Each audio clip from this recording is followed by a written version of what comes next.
This guy manages to make $90 look easy to spend. This is Studio Series 86 Commando Class Optimus Prime, and it's both the biggest and most expensive figure I've done on this channel so far. Although that isn't, I mean, the bigger part isn't going to be true for much longer, because I've got, in like 2, maybe 3 weeks, I'm not sure yet, I have another Commando that I will be covering. But before then, this is the first one I'm going to be covering on the channel, and it's an absolutely immaculate figure. Alright, so starting with accessories here, I mean, I want to point out that this stand that I'm using is not sold with Commando Class Optimus Prime. It is sold separately. Technically, it's not even sold by Hasbro. It's a, technically I'm not sure what company makes it, but I have them because I collect Gundams, and I use these for Gundam stands. You can pick these up for like $5 each at any hobby store. They're really good for Transformers.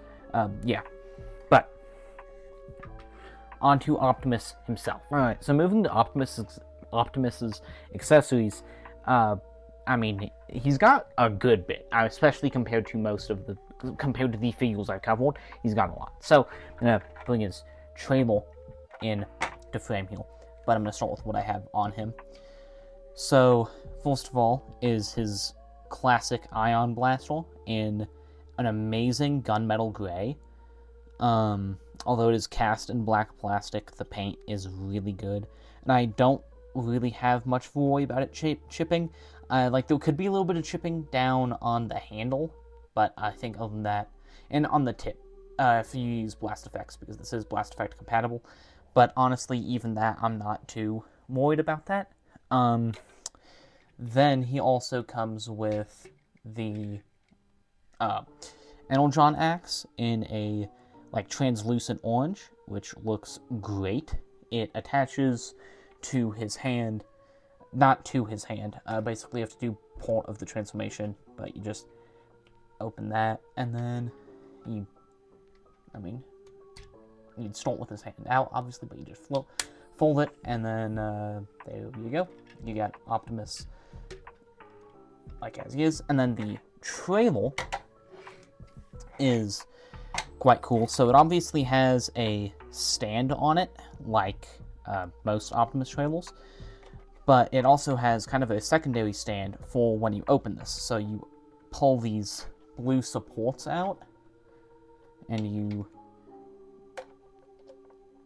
get them set up, and then open the back and do that, and you've got like an entire thing here, and it's great. So the Ion Blaster and Energon Axe do go in here. On my camera, on either side there is a little plastic tab that slots into this slot on it. So I can't remember what direction this goes in. I think it goes in like that. No. It's difficult to do with the yeah, I'm just gonna leave that off the side. The Energon axe, again, either side. I usually put it on this side, but this slots on either side. So you just gotta put it on that side. I think it's usually works better if you put the larger blade facing this way. Then he has 2 of these blast effects, which don't look the greatest, but they're my only blast effects right now, so I'll take them.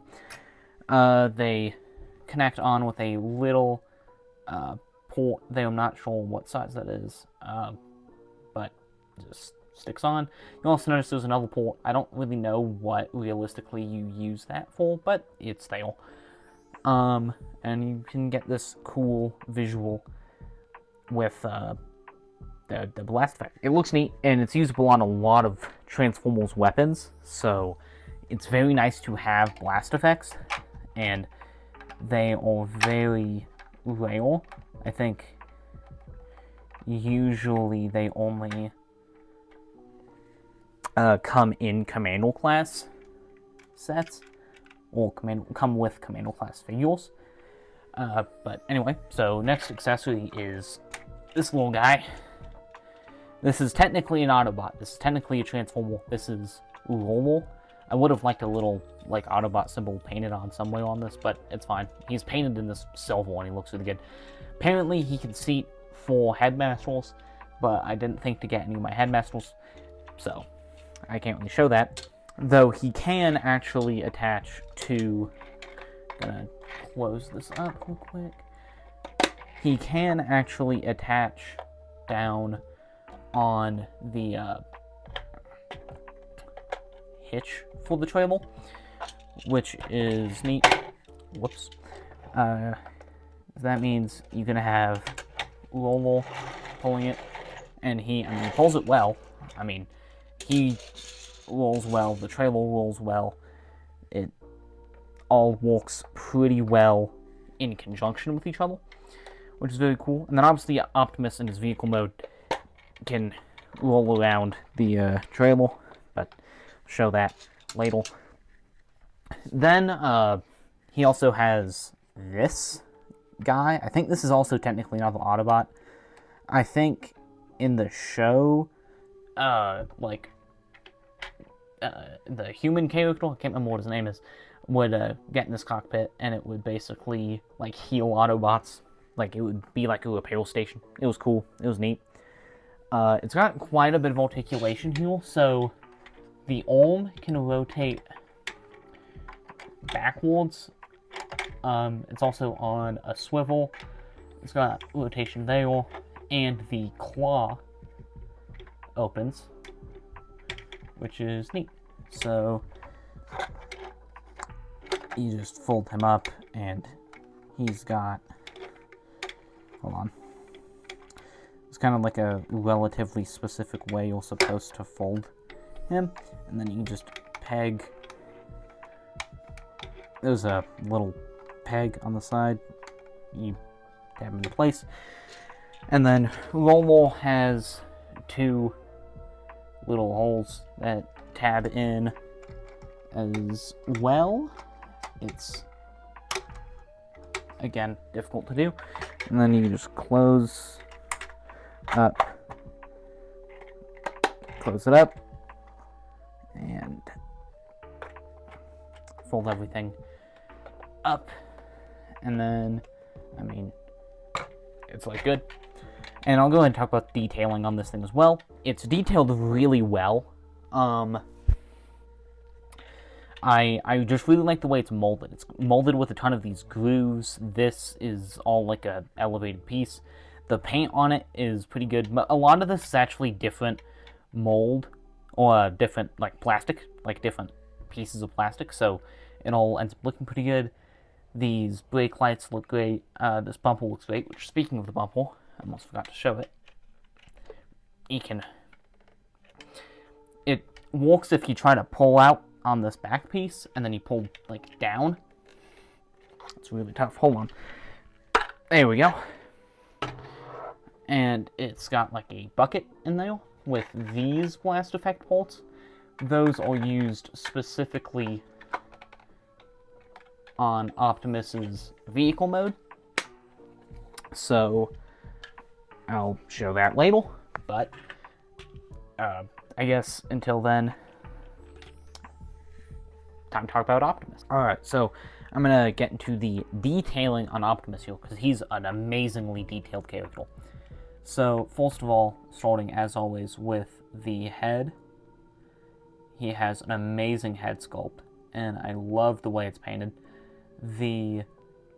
So I believe it's 2 different sets of plastic. I think it's this blue and this gray faceplate, all different, like, sets of plastic. I think it is multiple parts. Then the eyes and the crest are painted on, but the eyes and the crest are painted really well. The crest is painted in a cool silver color that is a little reflective, but it's not super reflective. And the eyes are painted really well to not, like, so the paint doesn't like bleed. It's hard to tell, but they're also outlined in black, so it kind of gives it like a cartoony, stylized look, which is cool.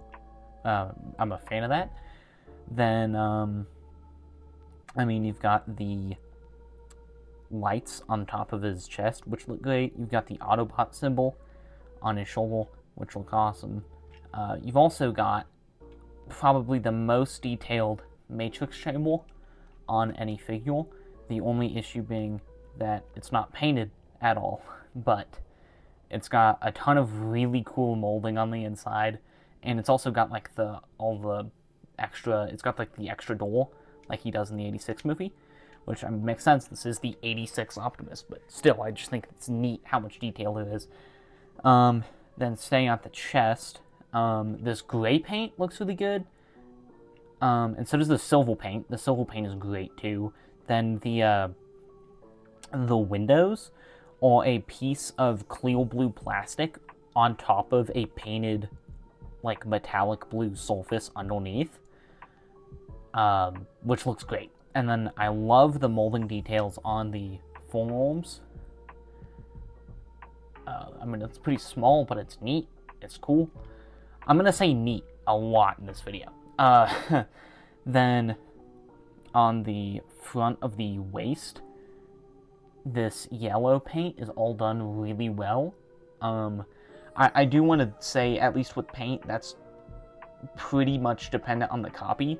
I do think, at least with this figure, most of the, like, paint on most of these figures is good, and there's no, like, messed up areas, but I also don't want to guarantee that, because there were just some other issues here on this figure, and I'll show some later. And by later, I just mean later in this section. This blue painted on the bottom of him looks great. The legs, again, great molding, just all over.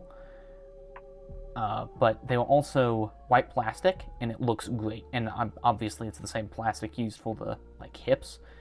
It looks almost like it's painted, at least to me, in person, because of how visible the crack is between the plastic here. And that is something, as far as I know, that's pretty common on this figure, is the legs being split like that, and it's an annoying thing, but it's pretty common on plastic, like just any kind of like plastic toy. Plastic splitting like that's pretty common. But anyway, so moving down to the, like, lower half of the legs, the front looks great.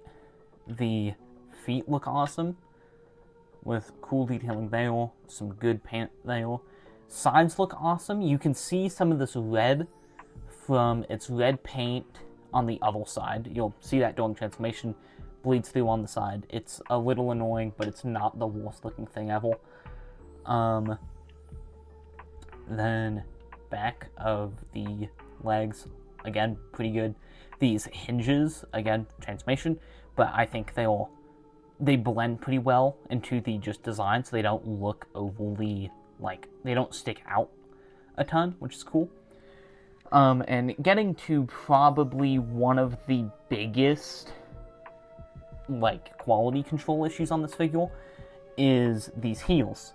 So these are the brake lights of his truck mode, and the issue here is that these are flipped upside down, and that's like how it is from the factory. That's how it is on, as far as I know, like every copy of this figure. So it's almost an impossible thing to just have a figure and it not suffer from it. Personally, I don't care enough to do the fix, which the fix is busting the pins out that hold these in place and then putting a new pin in and flipping them, obviously. I don't care enough to do that. This is $90. I don't get to spend that money on figures, so I'd rather not run any risk of messing them up. And I guess while I have him turned around, I should talk about probably one of the biggest pieces of contention on this entire figure, which would be this big, chunky backpack. It's not very common that Optimus Prime has a backpack, And I will say that this is one of the least egregious backpacks on any Transformer ever. I do get why people don't like it, though. It's Optimus. It's not 86 of him to have this backpack.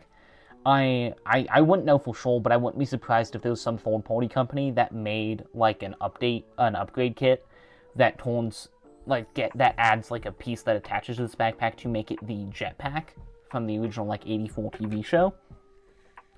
I wouldn't be surprised if it was a company that did that. I mean, if there is, I wouldn't buy that. That's just because that's just me. I don't have anything like against that or anything. I just think I like this figure for what it is, and the backpack isn't that bad, especially because of the way this figure transforms. Because I cannot stress enough how amazing this figure's transformation is. Alright, so getting into articulation on this guy, it's pretty regular. There is some unique stuff. Not necessarily unique, but more than a lot of figures. So starting up at the head, as always, you can look. That is as far as he can look up. Actually, I already have him looking up as far as he can. He can look down that much. His head can move side to side. His head can turn, I believe, 360. Yes, it can. And I mean, he's got. You can do a whole lot. His head cannot move back and forth, like forward and backward. It cannot move up and down at all.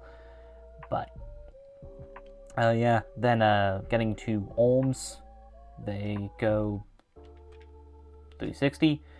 They go out that far. There's actually a butterfly joint on this figure. You do have to pull this out.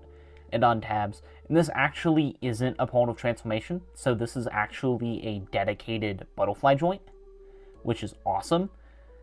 It also technically works as a backwards butterfly joint too, which that is a part of transformation, but it's there, which is neat.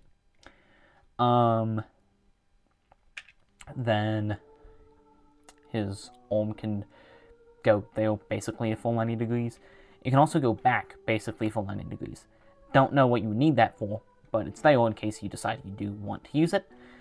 Hands are like the coolest thing on this guy, at least comparative to other figures, and when I do like size comparison in a second, I will show that this guy is not that much smaller than a like standard Leader class figure. So yeah, it's pretty cool how much more articulation he has than others. So his hands can technically rotate 360. Mine are really tight, so I'm gonna not do that. But then he also has posable fingers. So the lower three fingers are attached. The lower three fingers are attached to each other. So they have a joint at the tips, and they have a joint at the base.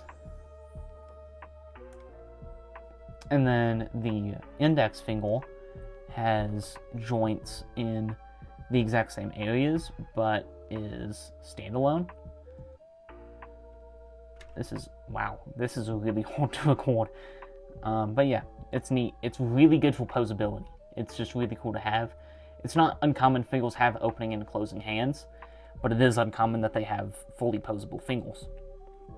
So it's cool. Then he has a waist rotation, which goes 360.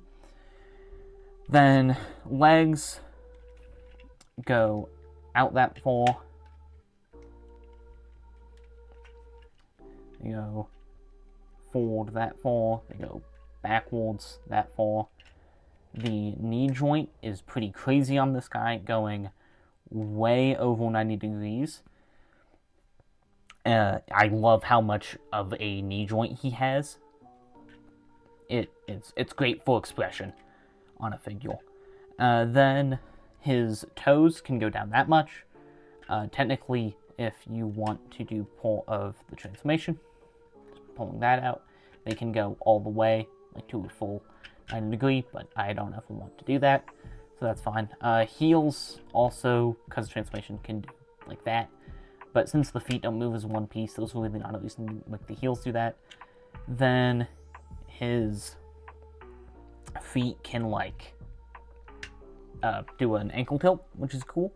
And they've got quite a bit of ankle tilt too. They've got like a full 90 degrees.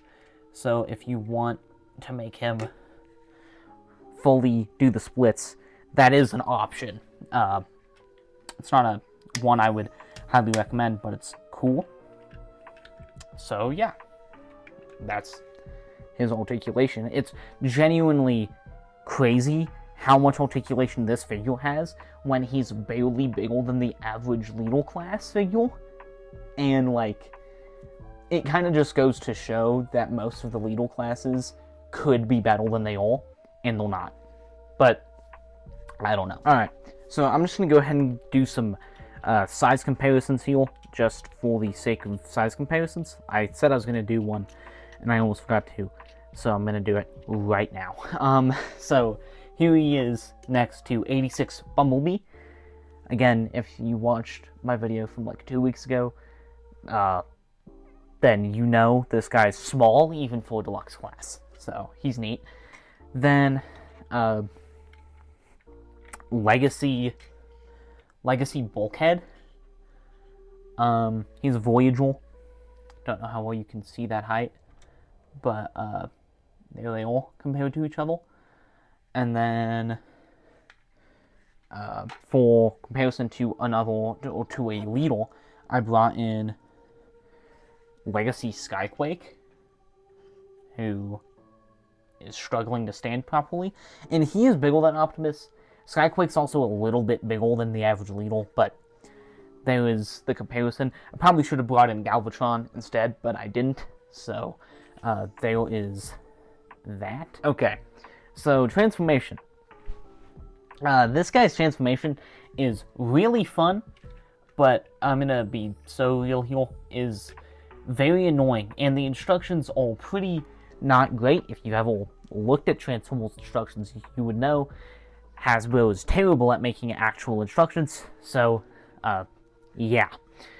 Now, this guy has a lot of steps to him. I can't remember how many it says on the box, but he has a lot of steps. Comparative to other Lidls, he's insane. Even comparative to other Commanders, he's pretty crazy. So I'm gonna go ahead and try to do this as well as I can on this setup. So I usually just start with the arms, you know, just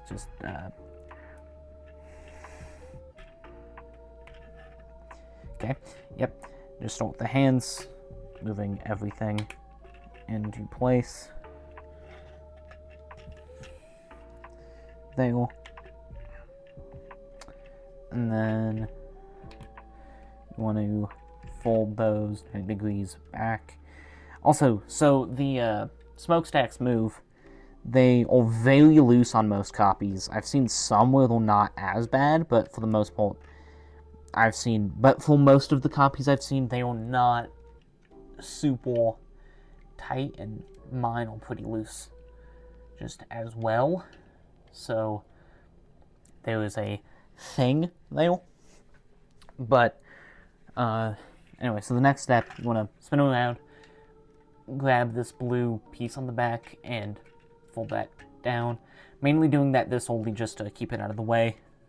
Then flip this red piece up on the backpack. And then you want to just grab the entire backpack and pull it down.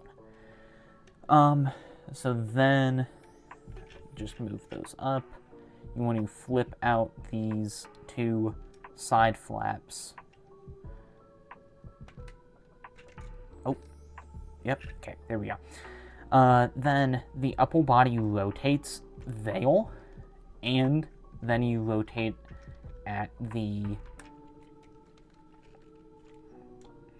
waist. There we go. So now you've got all this big backpack just up front, and you can start just by folding those down. Actually, first thing I'm going to do after that is the head. So something I didn't show during articulation is that these ears move, which is good because you're going to want to fold them forward and then pull his head back, and then it's very, there we go, it'll click into place. It's very annoying. It's tough to get. It's difficult, but it'll click into place, so you'll know when you've got it. Then just make sure the sides are all the way in, and fold the grill on his chest up. Then you want to take these two pieces from the side, and there you go. And you probably want to get them as settled as you can, because they will be visible in vehicle mode, but it doesn't really matter that much. Okay, so then pull those back. Coming to the front heel, you want to fold the two sides out, fold this down, pull on the grill, and flip the rest of the grill up. It'll go up, and you can shift it up into place. Then, actually, no, you don't want to shift it up into place yet. Hold on. Sorry, there we go. It's so many steps. It's a lot of very small movements that can be relatively difficult to remember. So something you want to notice here is that there are two tabs inside here. There's one at the bottom, one at the top, that connect to two holes on the arms here, okay? So you want to make sure that your arm rotates into place and tabs in to those properly. You also want to make sure it tabs in up here to this red piece.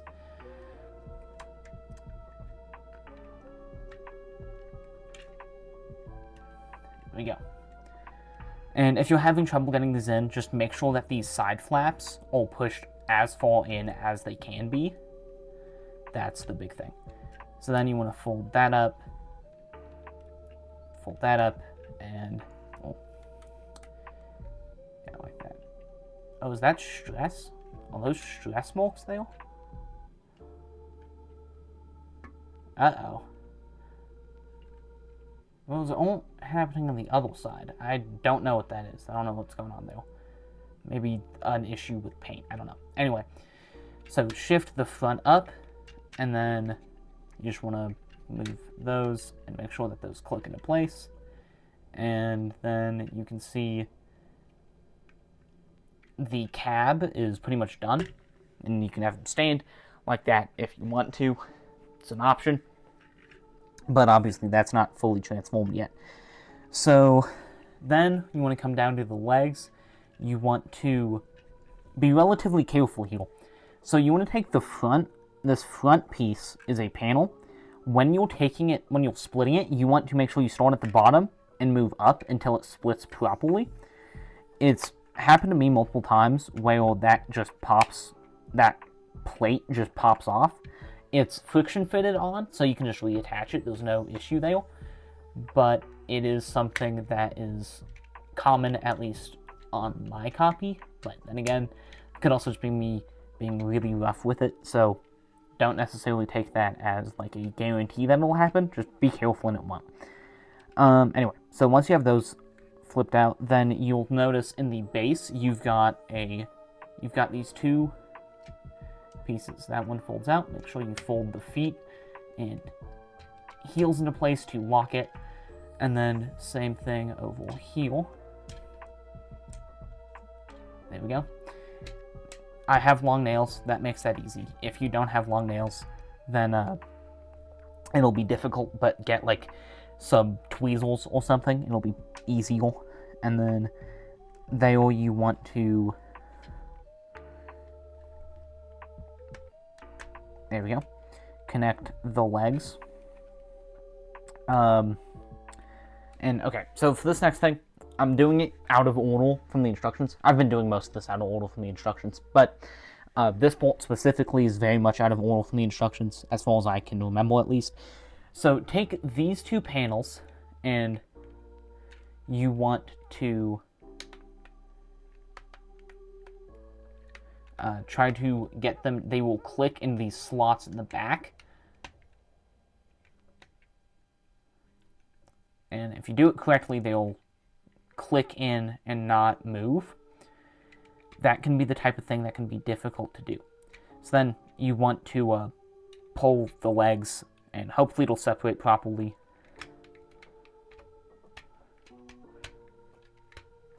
There you go. You'll notice immediately that the cab on this is pushed forward. I don't think that happens on every copy. I think it kind of is a thing with the transformation process here. I think it might be that there was too much plastic on one of these tabs, and so it's pushing out a bit. And that's the type of thing I would need to get something to cut the plastic with. I'm not going to do that, at least not right now. So, yeah. And then you want to take this lead plate and you want to spread the wheels and then move that lead plate down and then push the wheels in. They will tab in. Not like super like hold, click or anything, but they will go. And that's important. Then you want to slide this side panel down, spin it, and then it'll kind of go in place. And there's a tab in the bottom of the arms that you will then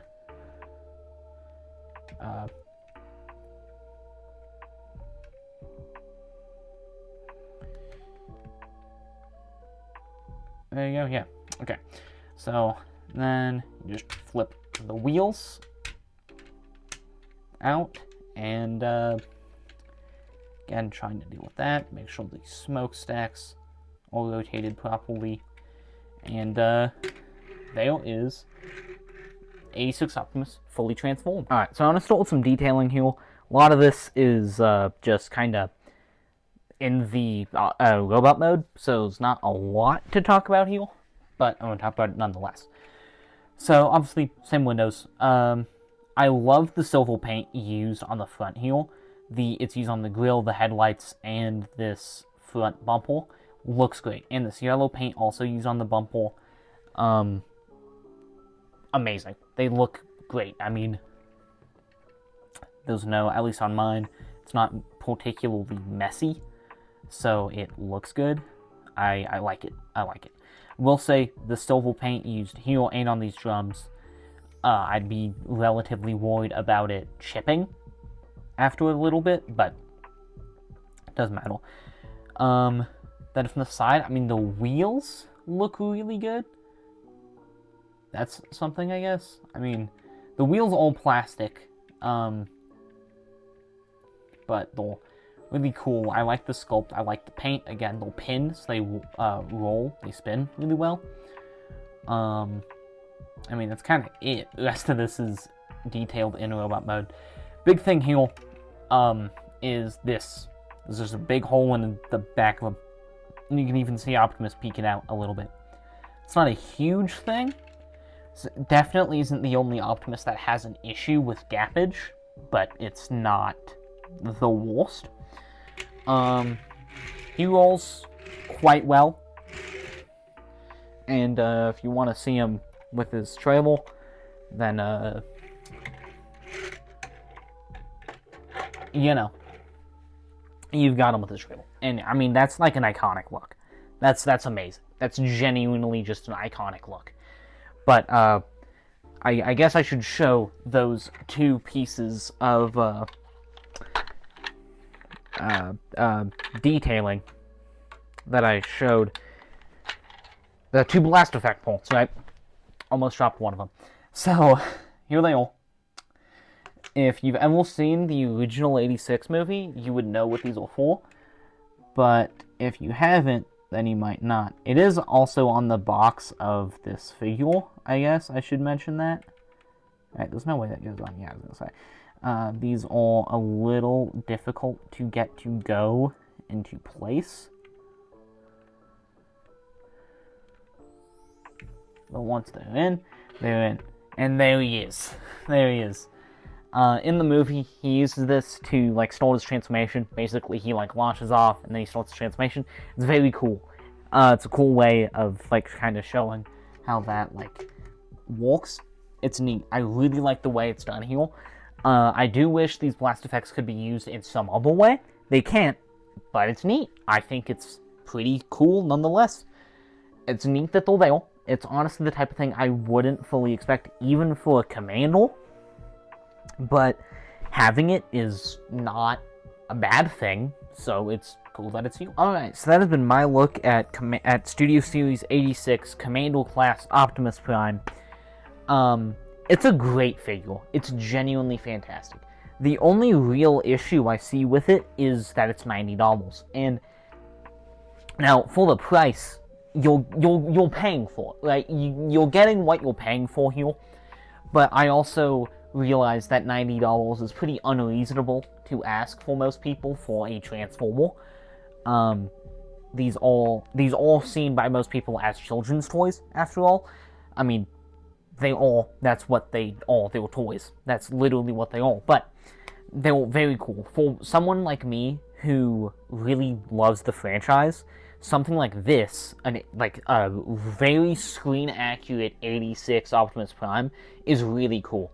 And a lot of the really screen-accurate Optimus Primes are expensive. They are, like, either third-party, or you've got, like, the Masterpiece figures, and those are really expensive. And $90 is really expensive for a Transformer, but when you're looking at it compared to your other options, it's significantly better than paying well over $150, I think, for a Masterpiece, and that's if you want to stay officially licensed, because you can go out into third party and get a ton of crazy third party figures that are really good, but they're like upwards of $200. And I mean, I'm not saying there aren't worthwhile third party figures out there. There absolutely are. It's just, I feel like, for the most part, personally, I would much prefer to stick to, like, you know, licensed, because there's a quality guarantee with licensed toys, at least to an extent. Like, it can only be so bad, but when it's really good, it's really good. And this is an example of a figure that is just simply amazing. But $90 is a pretty big, like, thing, pretty big, like, hoop to jump through for a lot of people, and I get that. This isn't a figure I would recommend you pick up unless you are a pretty big fan of Transformers. I am someone who already has a pretty big Transformers collection, and have already spent far too much money on this hobby as it is. So, sunk cost fallacy, I will spend more. But overall, this is an amazing figure. There's a lot to love here. There is a little bit to dislike. Personally, the dislikes, I think a lot of the things people dislike are a little bit nitpicky, and obviously, have your own opinion. That's your thing. If you don't like the fact he has a backpack because it's not perfectly screen accurate, I get that. I understand that. You can have something like the Wolf of Cybertron, like, Kingdom mold, which is like which is still a ridiculously good figure for, like, what it is. And yeah, it's not perfectly screen accurate, but it's pretty close to being perfectly screen accurate to, like, the original version of Optimus. But I think this figure is just amazing. Something I didn't really talk about was just the color. I love this bright red, I love the bright blue, and the white is it stands out, but not in a bad way. It looks great. As far as I know, there hasn't been any major yellowing yet. This figure is pretty new. This is the newest Commando class figure, so maybe not enough time has passed. But overall, this is a great figure. And also, this video was supposed to go up last week, but then my original version was way too long. Like, I was only like halfway through the video, and it was already like 30 minutes. So I just scrapped the entire video and re-recorded the whole thing. So that's why it's been an extra week. But I hope to stick to a 1-week recording schedule from now on. So this is a great figure. Genuinely, pick it up if you like Transformers. If you have the money to, and you really do like Transformers, this is an amazing figure to pick up, and probably the best Commando class figure, other than, like, Siege, Jetfire, and maybe Kingdom Optimus, but I don't think Kingdom Optimus is that good. So yeah, I hope that you like this video. And if you want to get notified when the next video comes out, then subscribe. But yeah, see you next week.